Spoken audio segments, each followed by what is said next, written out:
nos estão assistindo. E enquanto nós formos fazendo a apresentação do nosso tema, que é educação inclusiva e atenção à diversidade, você tem a oportunidade de fazer as suas perguntas e eu e a Jane estaremos respondendo. Então, tenha liberdade de fazer as suas perguntas. É verdade que em 1 hora não será possível tratar todos os temas relacionados com a inclusão educativa e atenção à diversidade. Mas faremos o possível de responder a cada pergunta que cada um de vocês forem apresentando. Então, agora, vamos trabalhar.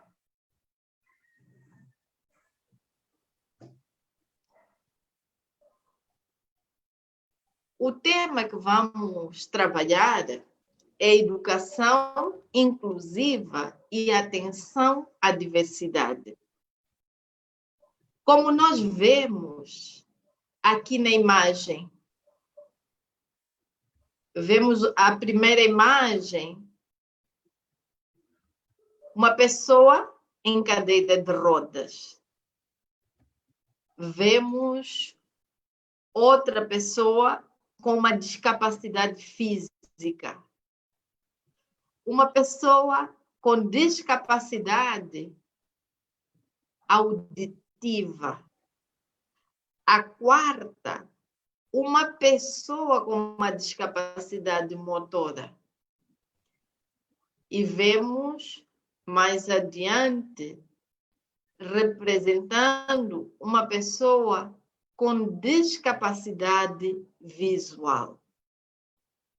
Então, você perguntaria: a educação inclusiva está relacionado apenas com pessoas com alguma discapacidade? Então, a minha resposta é não.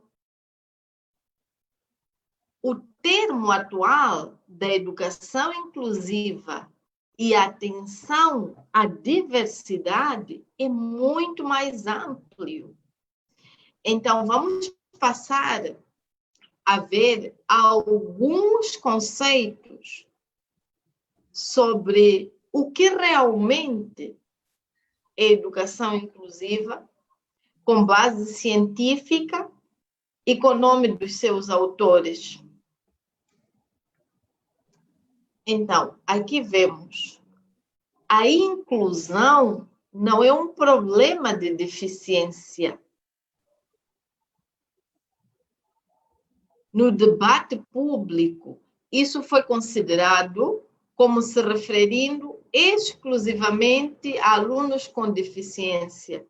No entanto, a inclusão é uma questão de equidade e qualidade para todos os alunos.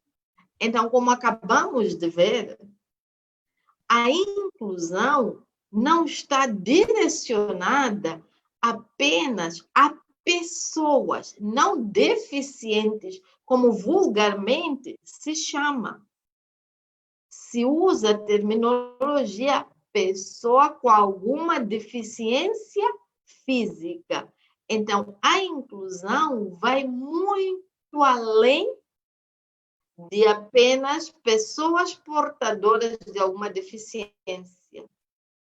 Outra definição de Thomas diz que o aspecto principal da inclusão é que as crianças desfavorecidas por qualquer motivo não sejam excluídas do ensino regular. Então, esta definição está relacionada com pessoas de outras línguas. Então, acaba sendo parte da educação inclusiva.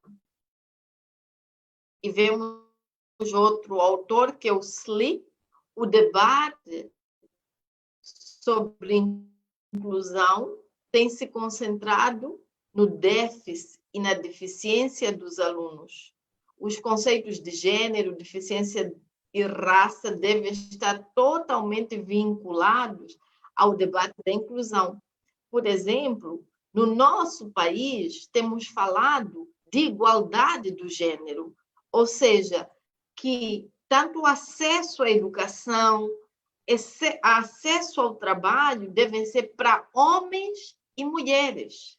Então, porque a história mostra que a maior parte de funcionários são do gênero masculino. Então, quando procuramos esse equilíbrio entre homens e mulheres, estamos a tratar da inclusão em outro contexto. E, por último, vemos que a inclusão não se refere apenas a alunos de educação especial, mas todos. Por quê? Porque todos os alunos, todas as crianças, todas as pessoas são diferentes. Não existem pessoas iguais. E no contexto educacional, que é o nosso caso, então não existem duas crianças iguais. Automaticamente, a escola é inclusiva. O professor tem que ter esse olhar inclusivo. E para quem é esse tema educação inclusiva? Então, podemos nos perguntar, para quem realmente é educação inclusiva? Aqui vemos para a escola. A escola não se refere apenas ou o professor de educação inclusiva. Quando se trata aqui de escola, trata-se de todos, os alunos, os auxiliares, as secretarias, desde o guarda e os professores. Então, a visão atual do mundo é que a educação seja inclusiva. Mas repare, não é apenas levar o aluno à escola, é que o professor também tenha a capacidade de ter esse olhar individualizado para cada criança, para cada aluno, para cada jovem, para cada adolescente. Por exemplo, nós vemos em países que investiram bastante na educação inclusiva, tem pessoas com síndrome de Down concluindo o ensino superior. Temos pessoas com autismo terminando secundária com sucesso. Temos pessoas com discapacidade visual fazendo o ensino superior. Por quê? Porque todo o sistema educativo se adaptou para a pessoa. Não é a pessoa que vai se adaptar para o sistema existente. É o sistema que precisa se adaptar para as pessoas, a sociedade. Quando falamos da sociedade, todos nós queremos uma sociedade mais justa. E para termos a sociedade mais justa, é necessário que a sociedade também seja educada sobre a inclusão. E que a sociedade não se ria verem que dentro da sala dos seus filhos tem um aluno de inclusão, estejam felizes. Porque a inclusão acaba gerando uma sociedade melhor. E no caso de alunos, de crianças com alguma discapacidade, é uma condição, não é uma doença e não é contagiosa. Então, essa sensibilização que deve ser da escola, do Estado, dos meios de comunicação para conhecer. E a família. Na família, muitos relatos, as famílias que aceitam as condições dos seus filhos e investem, essas crianças têm oportunidade de quê? De inclusão na sociedade. Porque as famílias precisam lembrar de uma coisa. O fato de terem uma criança inclusiva, uma criança com discapacidade, porque a inclusão vai muito além da discapacidade. Então, os pais têm que ter a consciência de que, junto do sistema educativo, precisam se preparar para que esta criança um dia será um jovem, um adulto, e seja incluído na sociedade, porque os pais não estarão presentes toda a vida para proteger os seus filhos. Então, essa é a visão da inclusão. E mais adiante eu quero que vejam um filme, eu quero compartilhar convosco um filme.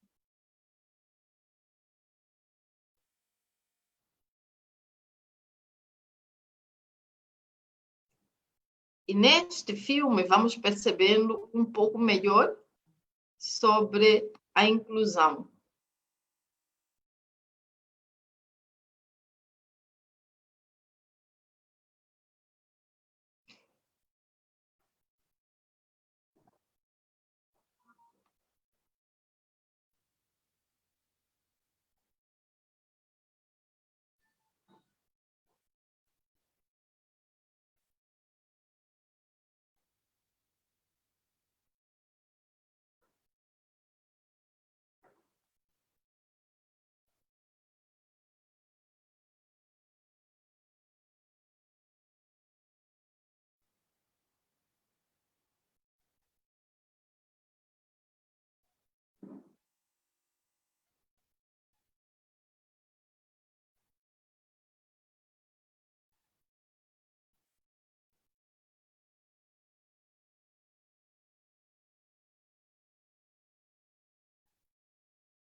Aqui eu tenho que verificar o volume. Como faço aqui?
Nunca se esqueceu de como todos riram dele no primeiro dia. Era uma vez um velhinho e uma velhinha. Eles não tinham filhos e viviam sozinhos numa casinha humilde. Vamos mostrar pra Elisa o que é ser motivo de risada. Não é perereco. O nariz dele era de Jorge, amendoim. agora ela vai se E assustar. os botões por baixo do casaco eram de groselhas. A velhinha estava prestes a colocá-lo no forno para assar quando se assustou vendo o homenzinho de massa de gengibre saltar da bandeja e atravessar correndo. Pare, homenzinho de massa de gengibre, ela gritou. Eu vou pegar. E de repente o homenzinho...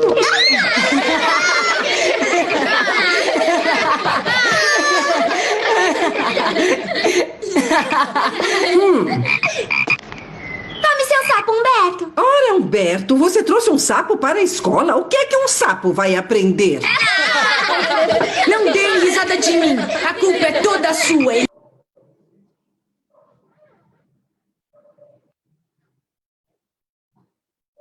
Então, este filme que acabamos de ver trata da inclusão. A inclusão, neste contexto, nós vemos que era uma aluna com discapacidade visual. Como nós vimos anteriormente, a visão atual da escola inclusiva é um projeto a nível mundial para a África, para a Europa, para a América Latina, que não seja escolas especiais, escolas inclusivas. Só que tem um detalhe. Para a escola inclusiva, é necessário que haja profissionais capacitados para responder. Esta menina que foi para uma escola regular, repare bem, ela vinha de um acompanhamento personalizado e tendo em consideração que vinham de um acompanhamento personalizado e havia um contato permanente entre a professora especial e a professora inclusiva. Então, nós vemos nos dias atuais, principalmente no nosso país, as pessoas à procura de médicos, neurólogos, psicólogos, o que não está errado. Mas a educação inclusiva se faz em equipe. E tem um detalhe que nos dias atuais, quando se fala da educação inclusiva, fala-se do modelo social da educação inclusiva. Antigamente, a visão era clínica. O que é isso? Olhavam para a criança. Quando digo criança, porque supostamente os pais, logo após ao nascimento, dão conta de algumas questões que fazem daquela criança diferente das demais. Em especial quando tem mais filhos antes da criança especial. O modelo clínico que era usado até a década 80, infelizmente ainda é usado no nosso país, se observava a criança com discapacidade, quais eram as discapacidades, que medicamentos, que terapeuta vai fazer, só que atualmente é um modelo social. Nesse modelo social da educação inclusiva, qual é o objetivo? É ter, sim, um relatório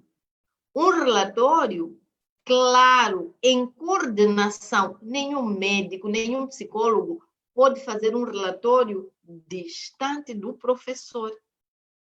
Por quê? Porque o professor está com a criança. E o profissional, neurólogo, junto com psicólogo, junto com fisioterapeuta, junto com especialista para crianças com déficit de atenção e hiperatividade, ou que dizem ser autismo, tem que ser o especialista da área com os professores. Para quê? Para ter um relatório fidedigno. E este relatório não é para ficar observando o problema, é como inserir a criança. Antigamente, se geravam baixas expectativas frente às suas possibilidades educativas. Como tal, a responsabilidade estava nas mãos dos terapêuticos. Hoje, a educação inclusiva não é isso. Uma coordenação, e não podemos colocar teto. Como nós acabamos de ver, a menina tinha dificuldade ou discapacidade visual, mas ela não tinha discapacidade cognitiva. Então, os profissionais de educação são obrigados a criar outros meios para o aprendizado dessa criança. Não é a criança que deve adaptar-se à realidade do sistema educativo. O sistema educativo precisa começar a observar cada criança como única. Então, pela questão do tempo, eu vou ter que parar por aqui. Eu vou passar a palavra para minha colega de profissão, a Jane, que Jane vai dar a continuidade sobre a educação inclusiva e ela vai apresentar exatamente o que ela vai falar. E, por favor, deixe as suas perguntas e que nós iremos responder no final deste conversatório em vivo. Obrigada.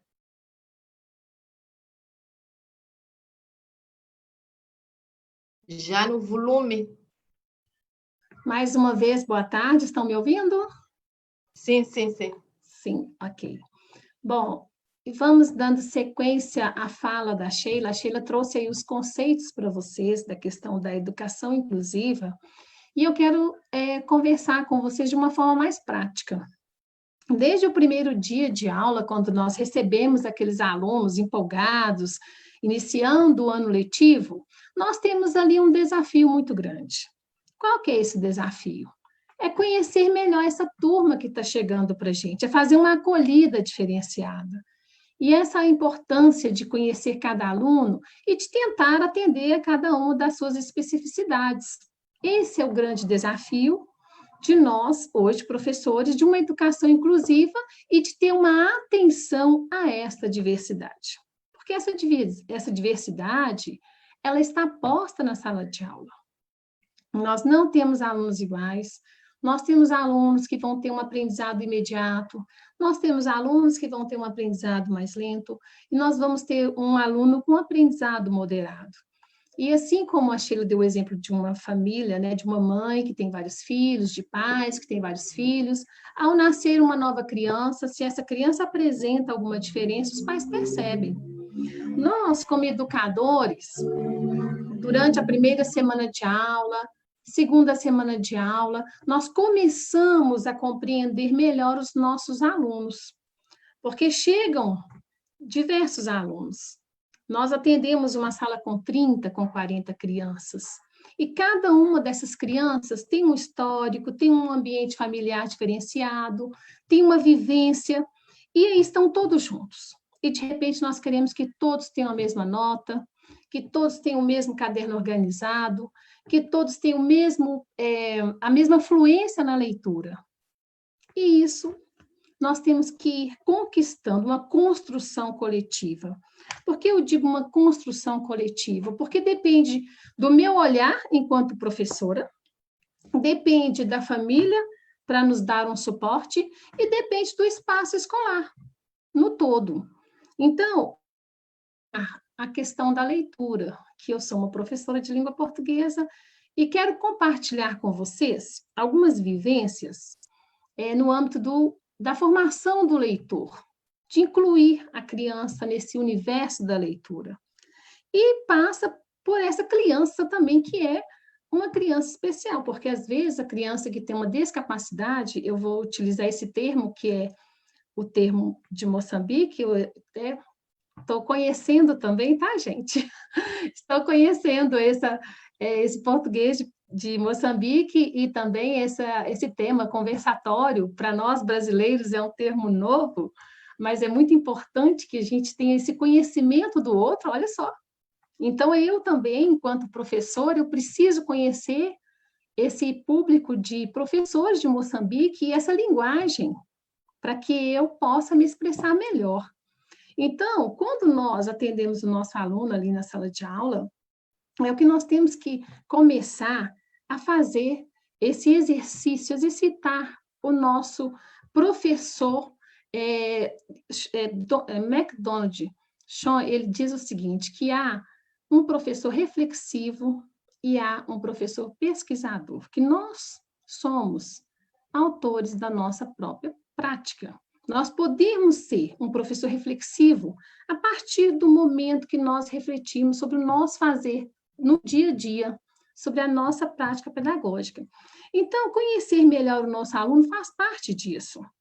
E então, quando eu digo que inserir o aluno no universo da leitura, para que ele se torne potencialmente um leitor melhor, eu começo a dizer que é oportunizar, desde criança, que ele tenha acesso a textos escritos.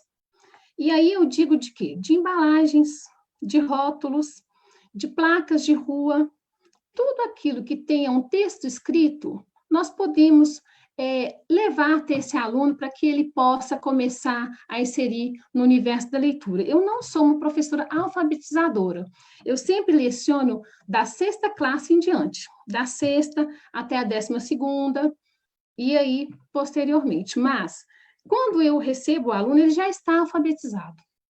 Então, eu tenho aí um desafio menor, que eu não preciso alfabetizar. Eu tenho apenas que trabalhar esta questão do gosto pela leitura.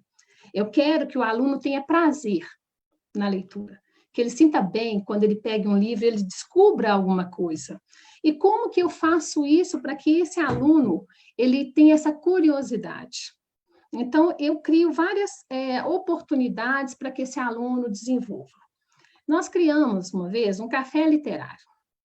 Como que era esse café literário? Eu marcava, toda segunda-feira nós temos o café literário no primeiro horário. Então, o aluno, ele traz, durante o final de semana, ele escolhe um texto que ele goste, uma reportagem, uma curiosidade, ele vai trazer para a sala de aula. E para não inibir esse aluno, porque nós estávamos começando o processo de criação e formação de um novo leitor, eles traziam um lanchinho, no primeiro horário, era na sala de aula mesmo, cada um trazia um lanchinho, aquilo que tinha em casa, por isso que essa inclusão, ela passa por aí, porque nem todos têm o mesmo tipo de lanche, nem todos têm o mesmo acesso. Então, nós também explicávamos isso, que poderia ser aquilo que a pessoa tinha, trazia ali, que já era uma forma de inclusão. E aí, ele lia o texto dele. Alguns alunos, a princípio, tinham receio de ler. Por quê? Não tinha uma fluência na leitura. Então, esse aluno que não tinha uma fluência na leitura, ele apenas explicava o texto. Ele ensaiava em casa, explicava o texto. Mas a gente dava um prazo para que nas próximas oportunidades esse aluno pudesse ler. E dentre esses alunos, eu tinha uma aluna com síndrome de Down e tive alunos também com discapacidade cognitiva e também com discapacidade motora. E a discapacidade motora, ela influenciou na fala do meu aluno. Então, ele tinha uma fala de difícil compreensão. E isso fazia com que ele ficasse bastante inibido. Ele não gostava de ler em público. E, ao longo dos nossos trabalhos, esse aluno, ele percebeu que aquilo ali também era um espaço dele, que ele poderia ler também. E, durante alguns meses, ele simplesmente escolhia textos, mas ele não lia. Ele sinalizava que ele tinha feito a atividade, trouxe o texto para ler, às vezes eu comentava o texto dele, ele comentava comigo, mas o certo é que ao longo do processo, esse aluno passou a ler também. E isto foi muito enriquecedor para o grupo, porque a acolhida da sala, nosso desafio enquanto professor, é criar um ambiente saudável de leitura, saudável de receptividade, para que esse aluno se sinta tão incluído, né? Uma escola inclusiva, e que ele se sinta tão incluído, parte do processo, que ele passou ali. Eu posso citar o nome desse aluno, que ele é maior de idade, ele formou agora em dezembro, eu tive o prazer de, como diretora da escola, entregar o diploma para ele, chama-se Gustavo, e foi uma alegria muito grande no último ano, na 9ª classe, ele participar de teatro e poder apresentar no público, no pátio da escola, né? Um aluno com uma discapacidade um pouco cognitiva, mas motora. Ele anda com muita dificuldade, ele fala com uma certa dificuldade e ele tem ainda, né, uma dificuldade na escrita. Quais os processos utilizados para que a gente alcançasse e que durante a trajetória ele se sentisse bem e não saísse da escola, porque o que acontece também é isso, né? Nós utilizamos alguns recursos para que ele conseguisse acompanhar a turma. No início, a gente fala que ele tinha, por ter uma descapacidade cognitiva, o conteúdo da sala de aula era mais avançado do que aquilo que ele tinha compreensão. Então, nós passamos a fornecer para ele um material suporte que ele fazia em casa. E durante as atividades em sala de aula, por ele ter uma certa a questão motora para escrever é um pouco mais lento que os demais alunos, principalmente dia de avaliação, ele começava a fazer a avaliação antes da turma. Ele ficava na sala da coordenação, iniciava o processo dele de escrita ali, começava a atividade, quando a turma toda iria começar, ele já estava mais ou menos umas 2 páginas da avaliação, ele vinha para a turma, que eu acho muito importante a gente manter o aluno no grupo, e não é uma escola de exclusão, é de inclusão, então ele começava a fazer a atividade dele mais cedo, depois ele vinha para a sala de aula, e aí ele finalizava a avaliação junto com todos os colegas. E qual foi o recurso, o que nós precisamos utilizar para que Gustavo ficasse inserido nesse processo de formação e que ele conseguisse finalizar a 9ª classe? A primeira coisa foi essa questão do olhar. Primeira vez que ele apareceu na sala de aula, bastante tímido, bastante retraído, e foi uma conversa. E, a princípio, tinha vergonha do seu estado físico, porque os outros alunos não tinham discapacidade motora, ele era o único na sala com essa discapacidade motora, e nós fizemos um trabalho também com a sala, quando ele estava ausente. Eu tive uma conversa com a sala, de que quando ele fosse falar, que ouvisse, porque até para ouvi-lo, a gente tem que ter mais silêncio e ficar com bastante atenção, porque as palavras, às vezes, são difíceis de compreensão. Então, o grupo, a sala, também foi orientada para que fizesse essa acolhida. Então, nós fizemos esse processo, enviamos atividades para a sala, para a casa dele, ele fazia um para casa em casa maior do que os outros alunos. Enviei também um caderno de caligrafia, que no Brasil a gente tem esse nome, que é um caderno que a criança ou o adulto também pratica a escrita, ele fazia esse caderno no paralelo, e também fizemos esse trabalho de durante as avaliações, ele tem um tempo maior para fazer o processo dele de escrita e interpretação. Por que é importante a inclusão dessas crianças, desses alunos? Porque uma coisa muito fundamental que a leitura traz também é a independência, a autonomia. Uma criança que é uma boa leitora, um adulto que é um bom leitor, ele é autônomo. A leitura, ela te amplia a visão, ela te leva para um universo que às vezes você não tem acesso fisicamente.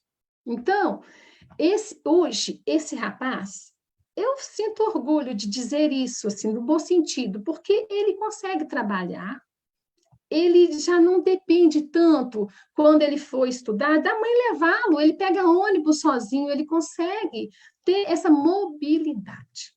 Então, a escola, ela prepara para a vida.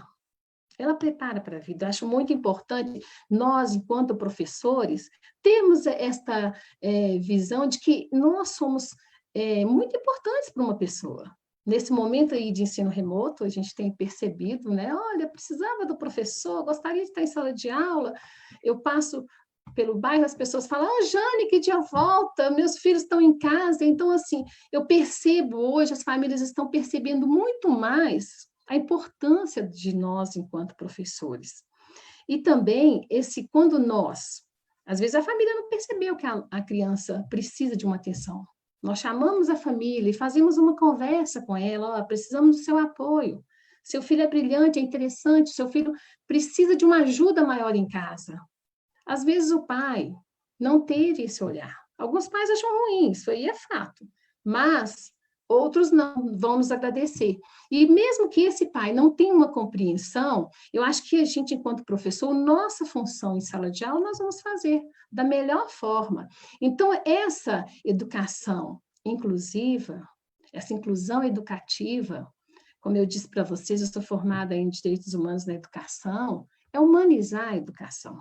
E é um movimento mundial, certo? Eu, quando leio, vejo ações sendo feitas, não só no Brasil, não só no Peru, não só em Moçambique. E aí, interessante é que vocês ainda estão começando esse processo de inclusão educativa, mas quando nós fazemos um conversatório desta maneira, vocês já vão sair à frente. A próxima turma que vocês receberem, ou estas que estão com vocês já vão ter aí um olhar diferenciado para essa turma. Porque essa turma que vocês têm em mãos, eu falo que a nossa sala é um pequeno laboratório. Nós somos cientistas do conhecimento. Então, nós trabalhamos com material humano que, a partir do momento que a gente tem esse empenho, esse olhar, essa facilitação do conhecimento, essa oportunização do conhecimento, as coisas começam a caminhar. Então, voltando aqui para a questão dos processos de inserção de um aluno no universo da leitura, eu digo ainda que quando você caminha pela escola, motive os alunos a lerem os quadros, a lerem as placas que estão ali. Diga para eles, quando saírem às ruas, para lerem tudo que está sendo informado. Porque esse aluno, quando ele tem essa autonomia dele mesmo buscar informação, ele não fica dependendo de alguém falar para ele, está escrito isso, está escrito aquilo. E sempre questione o aluno, o que está escrito ali? O que está escrito? O que você entendeu? O que você compreendeu desta frase? Leve esse aluno a fazer uma análise a partir daquilo que ele está lendo.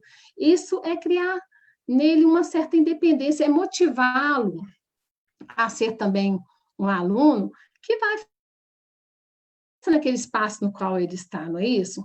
E a gente, enquanto professor, a gente tem muitas possibilidades, eu digo isso, né, de alcançar o nosso estudante, de oportunizar vivências diferenciadas. Às vezes a gente está tão acomodado, encaixotado, pensando que não tem uma possibilidade, esse aluno não tem um laudo, ele não tem uma definição do que ele tem, porque a gente às vezes pega um aluno também hiperativo, esse aluno não para de jeito nenhum, vai correr a sala inteira, vai puxar cabelo de um, vai jogar material lá no chão.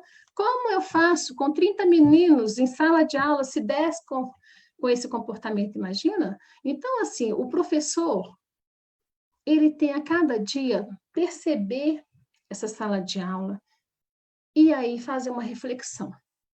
Como eu posso alcançar esses alunos? Como nós podemos incluir esse aluno que tem uma discapacidade e, ao mesmo tempo, esse outro que não tem discapacidade, mas, de repente, tem uma agitação diferenciada. E nós levamos também para a sala de aula, 6º ano, eu tinha uma turma bastante agitada, como eu estou dizendo para vocês, eu tínhamos uns 10 que não paravam sentados e começamos a fazer um processo de leitura coletiva. Eu entregava o mesmo livro para todos eles. fazíamos uma roda, e agora nós vamos ler. E era uma leitura coletiva, todos liam ao mesmo tempo. A partir do momento que todos começaram a ler em forma de coral, não sei se tem um nome diferenciado, no Brasil a gente chama jogral, então fazíamos aquela leitura em forma de jogral, fazíamos aquela leitura em forma de coral, e aos poucos esses alunos foram começando a perceber que eles também poderiam ler, porque nessa leitura coletiva você inclui todos. Você está lendo com um aluno que tem uma fluência, e você lê também nas sílabas, porque às vezes o aluno está na 6ª classe ou está na 7ª classe, mas ele não tem uma fluência na leitura. E isso é aquilo que eu disse para vocês, porque nós temos em sala de aula crianças com diversas vivências diferenciadas. Nós temos alunos que às vezes os pais são leitores, e nós temos alunos que às vezes os pais não são leitores. Nós temos alunos que às vezes o pai não sabe ler e escrever. Então, esse pai não tem como ajudar o filho dele a fazer uma atividade. Esse pai não tem como tomar a leitura do filho, porque a gente incentiva muitos pais a tomarem leitura dos filhos, a ler em casa com os filhos, contar história para eles, e ler em família. Pode ser que cada um pegue uma história para ler, cada um lê um trecho da leitura ali, e a família vai ler junto. E aí, de repente, pergunta o que vocês entenderam dessa história, se tem alguma palavra que é desconhecida, isso é muito enriquecedor. Então, como eu disse, eu tenho alunos que os pais não sabem ler. E esse aluno, às vezes, ele apresenta uma descapacidade para a leitura. E como nós fazemos isso? Para que ele também chegue ao final do ano com a mesma fluência dos demais. Vamos inserir no coletivo. A leitura coletiva, ela, a princípio, parece estranha.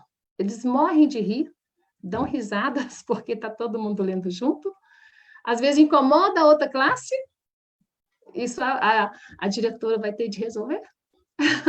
Mas ela é muito positiva, porque os meninos que têm, às vezes, uma discapacidade e não têm a fluência, eles começam a ler ali no coletivo.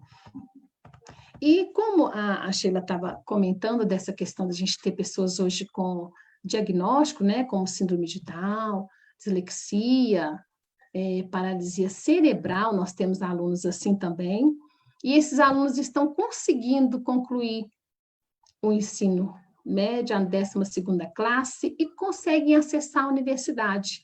Aqui no Brasil nós temos esses casos. E como eu estava dizendo, a minha aluna lá no 8º ano, com síndrome de Down, nós fizemos um trabalho com esta aluna, e ela concluiu esse ano a 9ª classe, e ela já está num nível de leitura, de fluência, tal qual os outros alunos. E como foi esse processo? Como eu disse para vocês, eu gosto muito do espaço da biblioteca, gosto do espaço de fazer umas coisas diferentes, como café literário, e essa aluna, ela foi alcançada, ela, né, a princípio, ela não tinha também fluência, não tinha gosto pela leitura. E por ser síndrome de Down, ela fazia as atividades, mas ela era copista. Ela só copiava as informações, ela não tinha uma reflexão sobre aquilo que estava lendo, não tinha uma leitura crítica. E o importante é que o leitor seja crítico, ele saiba o que está lendo, ele saiba o que significa aquele texto para ele. E conversando com os alunos, que às vezes eu faço uma roda de conversa e começo a fazer algumas perguntas, depois dessas perguntas eu anoto, e ali eu vou percebendo cada um, a especificidade de cada aluno. Porque a educação é para todos, porém cada um tem a sua individualidade. E um dia ela comentou que gostava de música, eu perguntei o tipo de música que ela gostava, ela começou a falar, e aí eu percebi que a gente poderia trabalhar com ela, com a letra da música. E começamos a analisar a letra da música. E assim, nós começamos a ter o texto escrito. Ela trazia as letras das músicas que ela gostava, lia, aí sim, ela lia, que era muito interessante. Outro texto ela não gostava de ler, mas a letra da música, nossa, ela ficava empolgada, ela comentava. Então, é esse olhar que a gente tem que ter. O que esse aluno meu gosta? Por aí eu começo. Eu tive um outro aluno que gostava só de super-heróis. E ele amava a Marvel. Daí ele começou, eu falei para ele, olha que interessante, você gosta de super... Ai, professora, gosto. E aí ele começou a ler a história de cada um das personagens da Marvel. Então é esse olhar que a gente tem que ter, uma fala do aluno, o professor capta. E passa a trabalhar com esse aluno a partir disso. No dia a dia, a sala de aula é bastante dinâmica. É lógico que nós temos os conteúdos a serem trabalhados, nós temos aí o currículo a ser cumprido, mas é muito importante que a gente insira dentro desse currículo esta formação de um leitor. Eu estou dizendo mais aqui para o professor de língua portuguesa, mas eu acho que esta questão de ser leitor é importante para todas as disciplinas. Porque para fazer um exercício de matemática, ele precisa interpretar, para fazer um exercício de ciências, história. E acaba que eu trabalho muito com as outras áreas também. E aí, Sheila, Sim, finalizo? Sim, finaliza. Infelizmente, o tema é lindo, é maravilhoso, mas o tempo, ele também não para. Então, a gente promete ao público que vamos regressar, né? Mas pode concluir, e Sim. Não temos nenhuma pergunta direta, porque nós gostaríamos que os pais, os professores fizessem algumas perguntas, mas nesse contexto você pode concluir. Sim.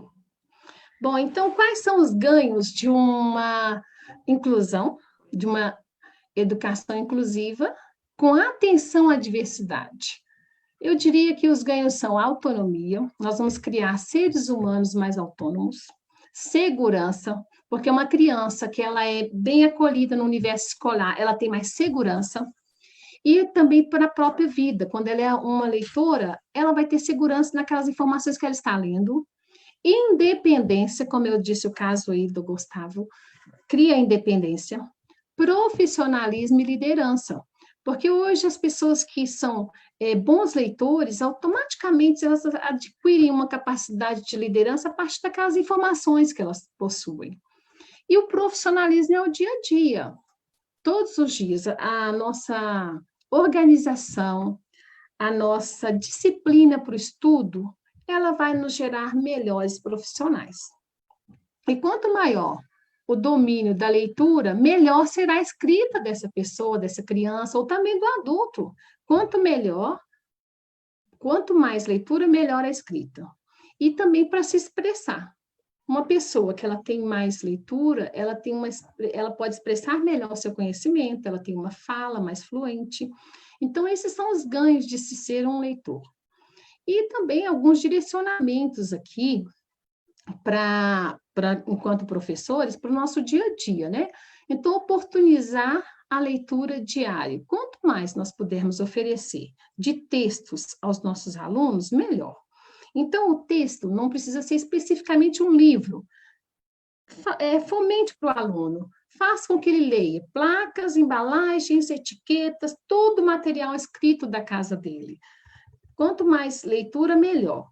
Adquirir materiais físicos, caso a família tenha condições, né, de comprar livros, ou trocar com os colegas, de fazer empréstimo na biblioteca, é muito importante também. Ou bibliotecas, não sei se é a realidade de Moçambique, mas aqui a gente tem bastante bibliotecas comunitárias. Nós temos a mala da leitura, pessoas que fazem, às vezes, uma mala bonitinha e trocam livros com as crianças. Também fomentar para que essa criança não apenas leia, mas também escreva. Na contação de histórias, é importante que o professor também possa criar. Desculpa, Pronto? tem aqui uma pergunta. Sim. É a única pergunta que eu vejo no Facebook do colégio, né? Queremos agradecer o senhor Elton, que faz a pergunta: qual é o método usado para a inclusão educativa de todo tipo de alunos? De todo tipo de aluno? Sim, como fazer a inclusão? Sim, a inclusão, aí no caso você quer responder, Sheila, eu falo a partir da minha prática. Eu vou falando primeiro a parte teórica e você faz a sua prática, porque temos apenas 8 minutos. Ok. O que acontece, senhor Elton? Para falar de inclusão, como nós demos na introdução, a inclusão é muito ampla. Por exemplo, uma criança abandonada pelos pais já é uma inclusão emocional. Uma criança que tem problema visual chama-se discapacidade visual. Então, nem as crianças que a gente acha regular, elas não são iguais. O professor tem que ter um olhar individualizado. E quando se trata de inclusão, inclusão é um tema muito amplo. Então, agradecemos a sua pergunta, mas aí a professora Jane vai explicar um caso específico de inclusão, porque se for um menino, ou uma criança, ou um aluno que tem alguma discapacidade motora, pode ser apenas na maneira de falar, e não na compreensão da linguagem. Enquanto que um menino que tem dificuldade auditiva profunda, ele não escuta absolutamente nada. Então, o professor ou a professora teria que usar a linguagem labial ou a linguagem de sinais. Então, nós não podemos padronizar. E, para finalizar o conversatório, a professora Jane, ela vai comentar sobre esta pergunta com uma experiência específica. Senhor Elton, como a Sheila disse, para cada caso, cada tipo de criança que apresente uma discapacidade, há um tipo de inclusão. Então, uma criança com uma discapacidade cognitiva, que não tem uma capacidade, que tem uma discapacidade cognitiva, por exemplo, nós vamos trabalhar de acordo com o tempo desta criança, certo? O que nós vamos fazer? Oportunizar atividades que ela possa cumprir, porque às vezes ela tem uma discapacidade cognitiva e também pode só ter uma discapacidade motora, porque às vezes ela tem uma questão do processo de aprendizagem também da escrita, não consegue pegar no lápis, não consegue escrever. Então, para cada inclusão, nós vamos ter uma atenção específica para aquele caso. Se é uma discapacidade cognitiva, vamos trabalhar os conteúdos possíveis, consiga compreender aquele conteúdo para passar para uma próxima etapa. Então, é questão de tempo. Ela vai levar um tempo maior para adquirir aquele conhecimento de acordo com os outros níveis dos alunos. Se for uma discapacidade motora, por exemplo, um cadeirante, e não tem a outra discapacidade cognitiva, apenas uma rampa resolveria o caso, se for isso, para que a cadeira possa ser movida pela escola. Então, depende muito de cada situação. E uma discapacidade auditiva, por exemplo, como Sheila disse, nós vamos ter aí os materiais, os recursos visuais para que essa criança possa aprender e compreender, e também ser acolhida no espaço escolar. A escola, ela tem que ser readaptada a partir do momento que chega esta criança com essa discapacidade. Muito obrigada. Sheila? Sim.